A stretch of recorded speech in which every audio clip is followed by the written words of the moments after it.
Hello there, we're back. Another week of Ask Mark. And for those of you who don't know who the hell I am, this is the weekly segment where I come online and I answer the questions that you guys have posted in, my amazing subscribers. I pick a few each and every week and I go, let's answer these. Let's answer these in person because I think that everyone will get benefit from knowing the answers to these. So just before I get started, guys, thank you so much to everyone who tuned into the live stream last week. We had so much fun on Valentine's Day. Went over 3 hours in the end. We got like a good 20 or 30 questions answered. So really cool. We're going to do another one not too far in the future. So make sure you keep your ears peeled for that. Going to do another live stream at some point soon. So just keep your ears peeled, keep watching the videos, and you'll know when that is available.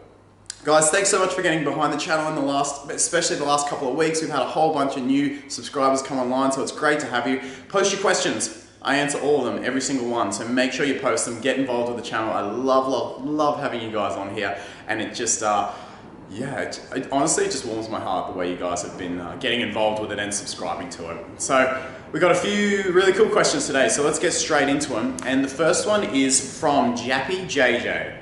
And Jappy JJ says, "Hey Mark, I'm a new subby. Great to have you, Jappy. I love your advice and how genuine you seem. Hope you do one of these again." Oh, thank you. So I was wondering, since you always say that sex is not the best thing you have to offer a guy, very true, if my decision to wait till marriage will make dating difficult. If so, what can I do to remedy that, and how do you suggest I bring it up to the guy that I'm dating? Thanks in advance. Okay. Jappy, no sex before marriage is an interesting one because you're absolutely right. Sex is never the best thing you have to offer a guy. It's never. And if you believe that, do not ever believe that. No one on this channel should be believing that after all my ranting about it. But sex is an important part of a monogamous relationship, and it's something that men, the sexual validation, it's something that men do really value. So the no sex before marriage is a more unusual mindset to go with it. And that's completely cool. That's what you obviously believe for spiritual reasons or whatever it is. The hard thing about no sex before marriage is that a lot of men just don't, it's just not their thing. And a lot of women, it's not their thing either. So for a lot of people, it's going to make you instantly incompatible with a really large group of people. So look, if this is your belief, 100% own it. Absolutely. Do not bend on that. Stick to it. If that's your belief, you should definitely go for it. And that's something that you've got to do for you. But you've also got to understand that just like if someone wants to have kids and someone doesn't, those two people could connect, they could have a lot of chemistry, but ultimately they're incompatible because they want different things. And a lot of men are going to want that boyfriend benefit of sex and sex on tap. And that's not an unreasonable thing for those particular men. It's just that they have a different belief to you. So moving forward, you're gonna have to understand that your pool will be smaller, but as long as you know where to meet those type of guys, you know, things like, a lot of it comes from church, so things like church, those spiritual areas, those types of places. As long as you have a source to meet those men and you're open about it, you can absolutely meet someone who has the same belief. Biggest thing I'd say is make sure you tell guys. So even, you know, you said when you tell guys, first date, don't stuff around, because no guy, it's not like, oh, I like Italian food and you don't, so okay, I think I can get over this. No sex before marriage is not something that guys are going to typically bend on this for years and years, because it's just, for those particular men who don't resonate with that, it's not going to be their belief. So I would say be straight up, own it, be completely honest about it, first date, and you'll get through the ones who aren't that way, and you'll spend more time with the ones who go, yep, I knew from the beginning that this was her belief, and I want to stick around for that. So hopefully that answers your question, Jappy. Second question is a really good one, and it comes from Eliza Elekra. Hope I'm pronouncing that right. Eliza says, "Hi Mark. Obviously I've had some exchange with you on another one of your videos. I do remember talking to you, Eliza. Thank you for sending in your comments. I'm wondering what your thoughts are on how some women seem to have this skill naturally." And she's referring to flirting, by the way. This comment was on the How to Flirt with a Guy video where Jamia does the demos. "I believe I do. Yet I am wondering on what causes some women to have this skill naturally and others need to be taught it." It's a great question. It's a great question. Eliza, no one has this skill naturally. But the thing is, some women, or men as well, learn these extroverted style skills before we even realize that they're skills. So one of the kind of benefits of being an extrovert is you typically learn a lot of these social skills, grade 4, grade 6, grade 8, and before you even realize their skills, you're good at them. And you know, a lot of people go, oh, I'm not flirty, I'm not a flirty person, so I'm not going to learn to flirt. That's ridiculous. Flirting is just a skill like any other skill. I was an awful flirt.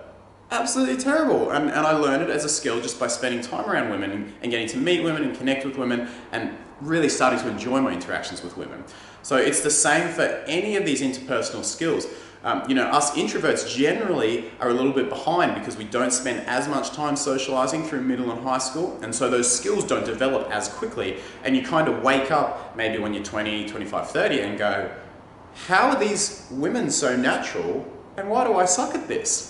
And that's a completely normal reaction, but it's just that those women were fortunate enough to get some of those skills before we kind of even realized they were skills.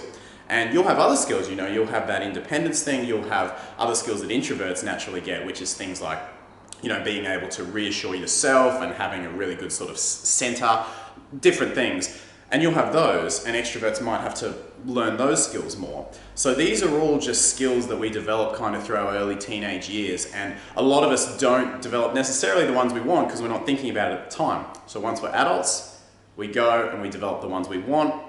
And flirting, best way to do that is to just spend quality time around men that you like. So quality time, and I mean as friends as well, not necessarily dates or anything, but the more you're around men, the more you're understanding the way men think and interact, the more you're going to have playful, fun interactions with them, and the more you're going to become a flirty person. So it's a skill that any of us can learn. I've learned it, you guys can learn it, you can learn it. No excuses for all of us not to be a great flirt, no matter how introverted we are. Next question is really cool, and it comes from Gloria. And Gloria writes in, my dilemma, Mark, is that I started talking to this guy from Tinder, so we haven't met each other yet. Cool, and it's been a few weeks now. We were supposed to meet a few days ago, but we hadn't made a full plan, like the times and where exactly to meet. So it's, yeah, okay, shifty plans. I would try to ask him, but we weren't sure what was going on for the day we planned, okay. The night before we were supposed to meet, I asked him, what should we do? But he never responded until the next day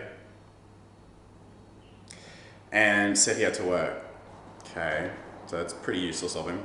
He had found out he had to work the night I asked him, but he said he didn't have the guts to tell me we made plans. So he doesn't have the guts on Tinder to send one message. Throughout the day, he kept saying he wished he didn't have work so he could meet me, etc. Okay. Then later that night, I asked if he wanted to talk on the phone. He ignored my question and just ended up sending me a random Snapchat video. I just don't know how to handle this situation if he is still interested. Gloria, he sounds frankly useless. Like already, you've never even met the dude, and he's already can't send you a text to say, I have to work tomorrow. Didn't organise the times or the days before the day happened, despite you clearly pushing for it. And then he ignores your text, and when he's clearly on their phone, sends you a Snapchat. Like, could you imagine this guy in a relationship? If he's already this useless? No, Gloria, there's lots of guys out there who will do such a better job and who will actually be wanting to plan and be wanting to make interactions and meetups with you happen, so I would not be spending any more time wasted on this guy, yeah. And the last comment is from Pandasan, and I had to add this one in because it is literally just the cutest comment. You guys are going to love this. Hello Mark, I want to thank you for all the advice. Today I had my first date ever. How cool is that? How cool is that? I've been watching lots of your videos and my date went good, I think at least. Freaking awesome. And I really tried keeping eye contact. He looked away each time. I guess it makes him nervous. Well, thanks a lot. This is just so cool. And look, eye contact is the fact that you're already doing this, I'm not sure how old you are, but it sounds like you could be a little bit younger. So the fact that you're already doing this is an amazing skill. It is an amazing skill that is going to serve you for the rest of your life in connecting with people. Guys, never be afraid to go too much with eye contact or too much with really any new skill you're trying to learn. It's much easier to learn a new skill if you push it like really hard and then just dial back so that it's socially calibrated than if you try and do it a little bit at a time. It's a whole concept of like flooding in psychology versus just the little steps. It works a lot faster and a lot more effectively if you just do it quickly. So yeah, like obviously make sure you're not staring him down intently during the entire day. But the fact is, if you're doing this eye contact and you're making an effort to connect with people in this way, just by looking into their eyes, really connecting with them, that is an incredible life skill, Panda, that will serve you literally for the rest of your life. Eye contact is, ultimately what eye contact is it's being vulnerable. Because when you connect with someone and you look into their eyes, you open yourself and you see into each other's emotional realm. It's the most vulnerable you'll be interacting with someone. So if you can, what is confidence? Confidence is the ability to be relaxed when you're vulnerable. So if you can foster this skill of being relaxed, looking into someone's eyes, that is going to give you incredible confidence meeting and connecting with people, not just men, but everyone you meet throughout your life. So guys, thanks so much for the comments, for sending in. You guys are amazing. Thank you so much for getting involved in the channel. Like I say, I do answer all of these. So I answer all of them in text form, but pick a few good ones every single week, and I'd love to do yours this week. So send in your best question and we'll pop it on Ask Mark next week. Make sure to subscribe. If you're not a subscriber yet, get involved. We're getting close to that goal of 10K subscribers, which is just like, blows my mind, seriously blows my mind. But yeah, thank you guys so much for getting involved. Hit like on the video.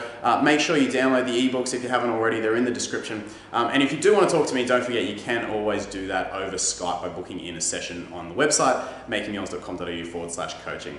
Guys, thank you so much for sending in your questions and getting behind my channel. I can't wait to talk to you in another week's time, and we've got a couple more videos coming out for you in the meantime. I'll see you soon.